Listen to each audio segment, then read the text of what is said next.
Israel पर Hamas का हमला जारी। शनिवार देर रात गाजा की तरफ से इजराइल की राजधानी तेल अवीव पर 150 रॉकेट दागे गए। हमास हमले में इजराइल में 200 से ज्यादा लोगों की मौत, 1100 से ज्यादा लोग हुए घायल। इजरायली सेना की जवाबी कार्रवाई में गाजा में भी सैकड़ों लोगों की मौत, 1600 से ज्यादा लोग घायल। हमास के ताबड़तोड़ रॉकेट अटैक से इजराइल में मची अफरा तफरी। रात के खाने की तैयारी कर रहे लोगों में शेल्टर होम में भागकर बचाई जान। इजराइल पर हमास के हमले को लेकर संयुक्त राष्ट्र सुरक्षा परिषद की आज आपात बैठक। यूएनसीसी सदस्य ब्राजील ने बुलाई है बैठक। भारतीय समय के मुताबिक दोपहर 3 बजे होगी बैठक। हमास ने इजराइल पर शनिवार दोपहर अचानक हमला बोला। गाजा 25 से 20 मिनट के अंदर इजराइल को निशाना बनाकर 5000 से ज्यादा रॉकेट दागे गए। इजरायली मीडिया रिपोर्ट्स के हवाले से बड़ी खबर। दक्षिण इजराइल में फिलिस्तीनी घुसपैठी मचा रहे तबाही। कुछ घुसपैठियों ने मदद भी की।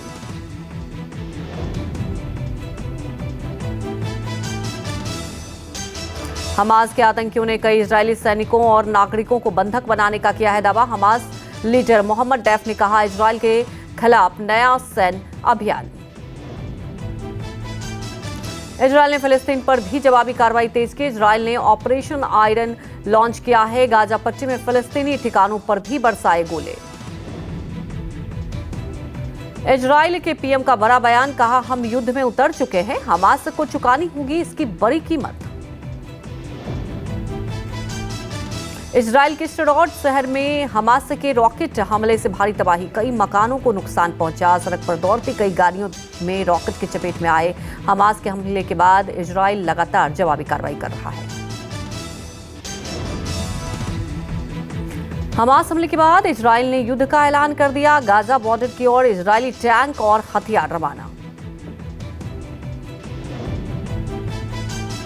इजराइल पर हमास के हमले के बीच उतरी इजराइल के कई इलाकों में भड़क उठे दंगे। अरब गुल के लोग हमास के समर्थन में उतरे। आगजनी कर सड़कों पर भी ब्लॉक किया है। हमास हमले के खिलाफ इजराइल का भी करारा पलटवार हुआ।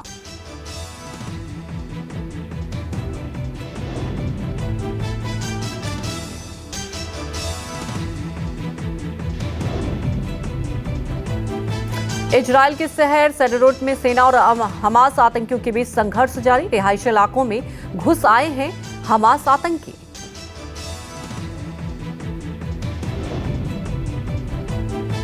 शहर के कई इलाकों में जारी है लड़ाई। हमास आतंकियों के चंगुल से शहर को छुड़ाने के लिए संघर्ष कर रही है इजरायली सेना।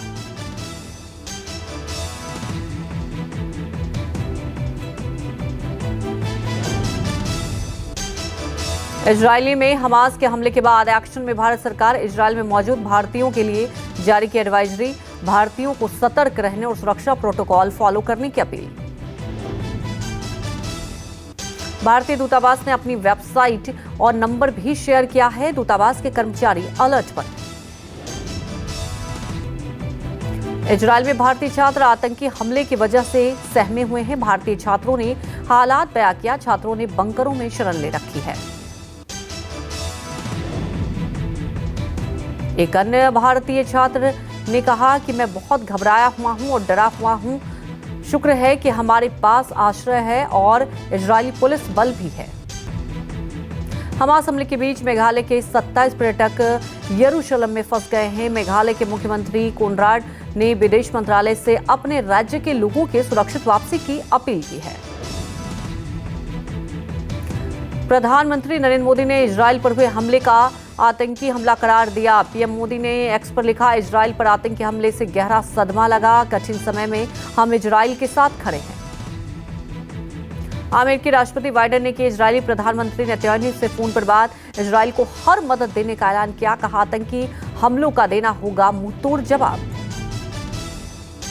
फ्रांस के राष्ट्रपति, ब्रिटेन के पीएम सहित जर्मनी के चांसलर और ऑस्ट्रेलियाई पीएम ने भी इजरायल पर हमले की निंदा की। सभी देशों ने एक सुर में इजरायल के पलटवार को जायज ठहराया है। ईरान के सर्वोच्च नेता अली हुसैनी खामनी ने हमास के अभियान को गौरवशाली बताया। ईरानी नेता ने कहा, यरूशलेम और फिलिस्तीन की आजादी तक हम फिलिस्तीनी लड़ाकों के साथ खड़े हैं।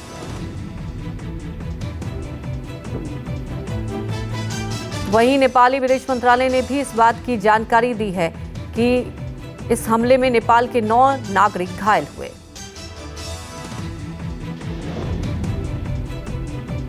इजरायल फिलिस्तीन संघर्ष के बीच सऊदी अरब की अहम पहल, दोनों पक्षों को शांति की अपील, सऊदी सरकार ने बुलाई है अहम बैठक।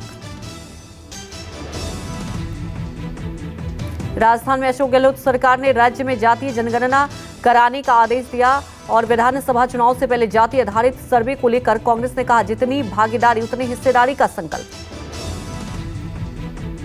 एमपी विधानसभा चुनाव को लेकर सोनिया गांधी के घर कांग्रेस सीईसी की बैठक में राहुल खड़गे, कमलनाथ मौजूद। मध्य प्रदेश विधानसभा चुनाव के लिए प्रत्याशियों के चयन को लेकर कांग्रेस चुनाव समिति की हुई बैठक, सोनिया, राहुल और खड़गे की मौजूदगी में हुई बैठक में 140 नामों पर हुई चर्चा। एमपी कांग्रेस अध्यक्ष कमलनाथ ने बैठक के बाद कहा, अगले 7 से 8 दिनों में घोषित होंगे उम्मीदवारों के नाम, जीतने वाले प्रत्याशियों को ही मिलेगा टिकट। कांग्रेस सांसद राजीव शुक्ला का बयान, कहा, कांग्रेस का कारवा बढ़ रहा है, हम 4 राज्यों में जीतने जा रहे हैं, पूरे देश में माहौल बदलने वाला है, हम केंद्र में भी सत्ता में आएंगे। शराब घोटाले में संजय सिंह के करीबियों से पूछताछ, सर्वेश मिश्रा के बाद विवेक त्यागी से ईडी ने की पूछताछ। जातीय गणना पर हरियाणा के गृह मंत्री का बड़ा बयान, जातीय गणना चुनावी खेल है। अनिल विज ने पूछा, क्या है जातीय गणना की प्राथमिकता, देश को बांटने की बताया नापाक कोशिश। कांग्रेस में शामिल हुए इमरान मसूद, केसी वेणुगोपाल और अजय राय की मौजूदगी में थामा कांग्रेस का दामन। कांग्रेस में शामिल होने के बाद बोले इमरान मसूद, कांग्रेस में पहले से थी आस्था, पार्टी जो बोलेगी वो करूंगा। तेजस्वी यादव ने पीएम मोदी से की पूरे देश में जातीय गणना कराने की मांग। तेजस्वी यादव बोले, जातीय गणना से विकास में मिलेगी मदद। जेडीयू सांसद सुनील कुमार पिंटू ने जातीय गणना की रिपोर्ट पर लगाया प्रश्न चिन्ह। पटना में आज तेलु साहू समाज की बैठक, सांसद के सामने समाज के प्रतिनिधि दर्ज कराएंगे शिकायत। चीन के हांगझाऊ शहर में आयोजित 19वें एशियन गेम्स का आज समापन, भारतीय समय के मुताबिक शाम 5 बजे शुरू होगी क्लोजिंग सेरेमनी। एशियन गेम्स में भारत के 107 पदक जीतने पर केंद्रीय मंत्री अनुराग ठाकुर ने जताई खुशी, पदक जीतने वाले खिलाड़ियों को दी बधाई। Star javelin thrower Neeraj Chopra पर पानीपत में हुआ शानदार स्वागत, शनिवार को नीरज पहुंचे घर। एशियन गेम्स में नीरज ने जीता गोल्ड। भाला फेंक में सिल्वर मेडल जीतने वाले किशोर जेना ने शनिवार को केंद्रीय मंत्री धर्मेंद्र प्रधान से मुलाकात की। एशियन गेम्स 2023 में ऐतिहासिक पदक जीतने पर सैंड आर्टिस्ट सुदर्शन पटनायक ने भारतीय दल को बधाई दी। पटनायक ने पूरी समुद्र तट पर विशेष आकृति उकेरकर बधाई दी है। शनिवार को भारत ने शानदार अंदाज में किया एशियन गेम्स में अभियान का अंत, 14वें दिन भारत ने झटके कई मेडल। भारतीय एथलीटों ने अपने अभियान के आखिरी दिन 12 पदक जीते, जिसमें 6 गोल्ड, 4 सिल्वर और 2 ब्रॉन्ज मेडल था। एशियन गेम्स में भारत ने किया सर्वश्रेष्ठ प्रदर्शन। एशियन गेम्स 2023 में भारत ने 107 पदक जीते हैं। भारत ने 28 गोल्ड के अलावा 38 सिल्वर और 41 ब्रॉन्ज मेडल जीते। शनिवार को भारत ने तीरंदाजी, क्रिकेट, कबड्डी में जीते हैं मेडल। एशियन गेम्स में खिलाड़ियों को से मिलेंगे प्रधानमंत्री मोदी। 10 अक्टूबर को खिलाड़ियों से बात करेंगे, प्रोत्साहन भी बढ़ाएंगे। पीएम मोदी ने एक्स पर पोस्ट करके कहा कि मैं 10 तारीख को हमारे एशियाई खेलों के दल की मेजबानी करने के लिए उत्साहित हूं। भारतीय वासियों के लिए ये गर्व की बात है। वनडे वर्ल्ड कप में टीम इंडिया आज से करेगी अभियान की शुरुआत। चेन्नई के चिदम्बरम स्टेडियम में ऑस्ट्रेलिया से मुकाबला, दोपहर 2 बजे शुरू होगा मैच। ऑस्ट्रेलिया के खिलाफ वर्ल्ड कप के पहले मुकाबले में कप्तान रोहित के साथ ईशान किशन कर सकते हैं ओपनिंग। डेंगू की वजह से टीम से बाहर हैं शुभमन गिल।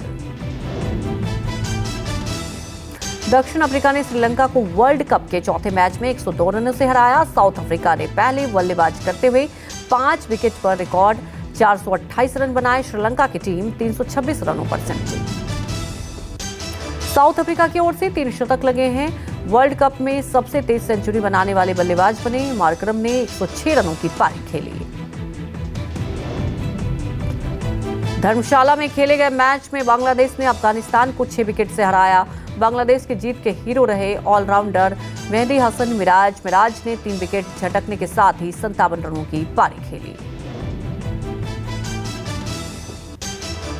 लखनऊ में युवती के साथ दरिंदगी का मामला सामने आया। युवती को नशीला पदार्थ खिलाकर किया गया दुष्कर्म, जांच में जुटी पुलिस। यूपी के बुलंदशहर में स्कूल से लौट रहे शिक्षक पर जानलेवा हमला किया गया।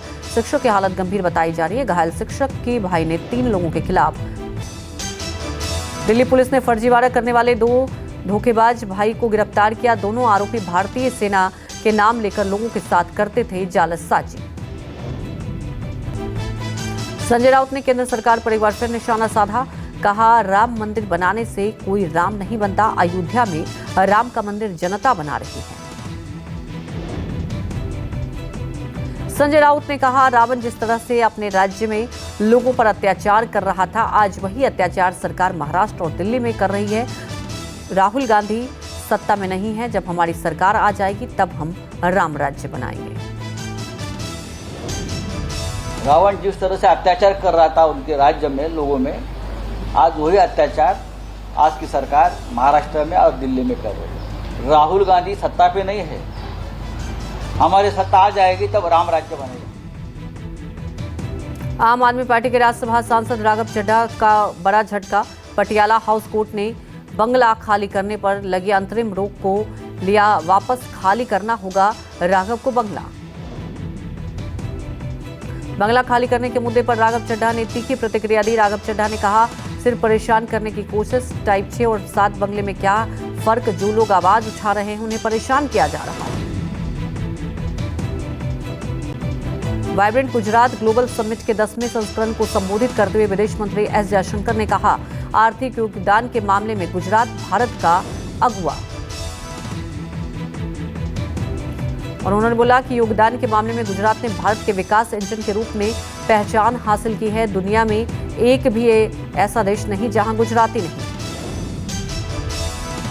गुजरात की कई विशेषताओं पर प्रकाश डालते हुए एस जयशंकर ने कहा, गुजरात में कई नई पहलें सामने भी आई हैं, जिसमें खास तौर पर इलेक्ट्रिक वाहन और अर्धचालक या विमान मुख्य शामिल है।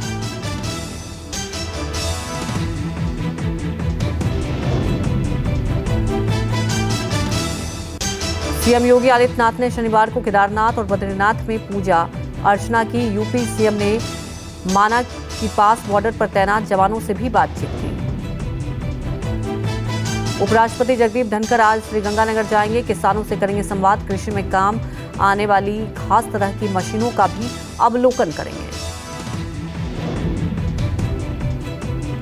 जम्मू कश्मीर के कुपवाड़ा में उपराज्यपाल मनोज सिन्हा ने कहा, पिछले 3 सालों से कुपवाड़ा में जोश के साथ नए विकास का रास्ता तय किया गया है। यहां आम आदमी अब सुकून से रह रहे हैं।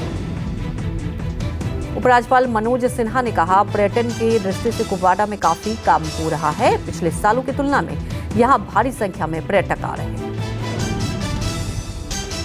सिक्किम के तीस्ता नदी में लगातार हो रहे विस्फोट। अचानक आई बाढ़ में सेना के गोला बारूद नदी में बह गए। विस्फोट की तस्वीरें सामने आई। अचानक विस्फोट से देखते हुए धमाके में 2 मासूम की मौत हो गई। घटना में 5 लोग भी घायल हो गए थे।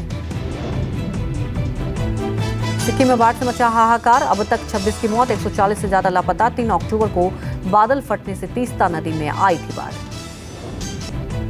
सिंगदम के पास बुरांदक में सेना के वाहनों और दुकानों को खोद कर निकाला जा रहा है।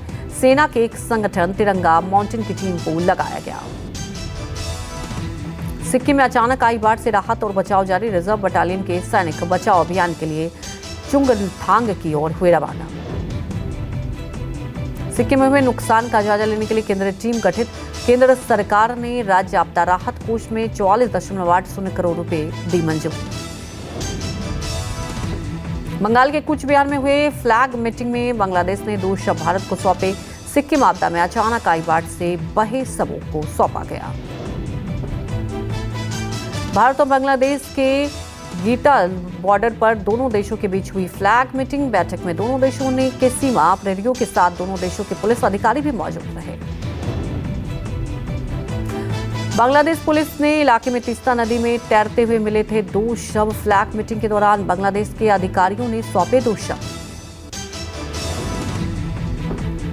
सिक्किम के मुख्यमंत्री प्रेम सिंह तमांग ने बाढ़ प्रभावित क्षेत्रों का दौरा किया है। मंगल के राहत शिविरों में भी पहुंचे सीएम, पीड़ितों का जाना हाल। बंगाल में पश्चिमी मेदिनीपुर में भारी बारिश के कारण बाढ़ जैसे हालात लगातार हो रही है। बारिश से जगह जगह जल जमाव, लोगों को हो रही आवाजाही में दिक्कत। इसरो जल्द शुरू करेगा गगनयान मिशन के लिए मानव रहित उड़ान परीक्षण। Flight test vehicle abort mission 1 की तैयारी चल रही है। इसरो ने दी है गगनयान मिशन लॉन्च करने के बारे में जानकारी। 3 दिनों के मिशन के लिए 3 सदस्यीय दल को 400 किलोमीटर के अंतरिक्ष उड़ान की क्षमता का प्रदर्शन करेंगे। चुनाव से पहले एक्शन में एमपी पुलिस छतरपुर में पुलिस ने बोलेरो गाड़ी से बरामद किए हैं 13,72,000 रुपए। पुलिस ने गाड़ी में पैसों के साथ कुछ दस्तावेज भी बरामद किए। पुलिस ने बरामद पैसे की जांच में जुटी। पैसे से जुड़े राजनीतिक कनेक्शन खंगाल रही है पुलिस। नवरात्रि के पहले गुजरात के राजकोट की गरबा की धूम। नवरात्रि के उत्साह से पहले जुम्बा पावर गरबा की तैयारी में जुटे हैं लोग। पटना के बेउर जेल में छापेमारी। एसडीएम पटना सदर, एसएसपी सदर, एसडीपीओ फुलवारी समेत कई थानों में पुलिस ने जेल में रेड की है। जेल के अंदर कई सेल से ली जा रही थी तलाशी। आने वाले त्योहारों के मद्देनजर रूटीन रेड की गई। देवरिया में हुए नरसंहार का मामला। मृतक प्रेमचंद यादव के घर पर चिपकाया गया नोटिस। 15 दिन के अंदर नोटिस का देना है जवाब। खलियान और वन विभाग की भूमि पर खड़ा है मृतक प्रेमचंद यादव का आलीशान मकान। इसी को लेकर कहासुनी में 2 पक्षों में विवाद हो गया।